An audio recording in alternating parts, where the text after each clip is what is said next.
There's something eerie about old motels, isn't there? Their dim lighting, the creaky floors, and the way they sit alone in the middle of nowhere. It's like they're waiting to trap memories that should have been forgotten. A few years ago, I came across a story, one I haven't been able to shake since. It happened to a woman named Claire, who was traveling cross-country late at night. Her plan was simple: drive, rest, and keep moving. But the hillside motel had other plans for her. Claire was exhausted after driving for hours. Her GPS told her the next town was another 100 miles, and she didn't trust herself to stay awake that long. That's when she saw the neon sign, Hillside Motel Vacancy. It looked old but functional. Just one night, she thought. The receptionist was a quiet man in his 50s, polite but distant. He handed her the key to room 6 without much conversation. The room was what you'd expect, clean enough, though the faint smell of mildew hung in the air. The kind of place where you double-check the locks.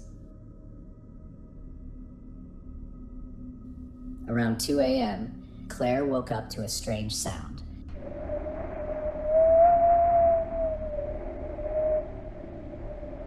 At first, she thought it was the wind, soft, whistling through the cracks of the window. But then she heard it again, a faint, rhythmic tapping coming from the door. She froze.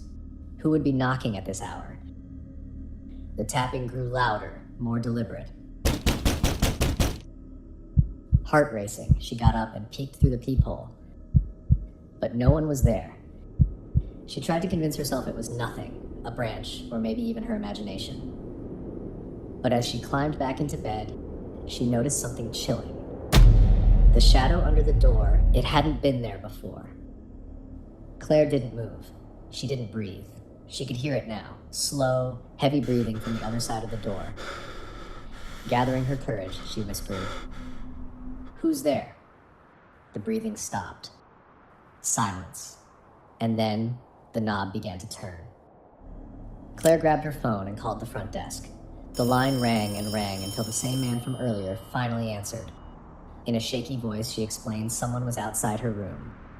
The man paused before responding. "Ma'am, you're the only guest tonight." She didn't wait to hear more. Claire threw on her shoes, grabbed her keys, and bolted for her car. As she sped out of the parking lot, she glanced back at the motel.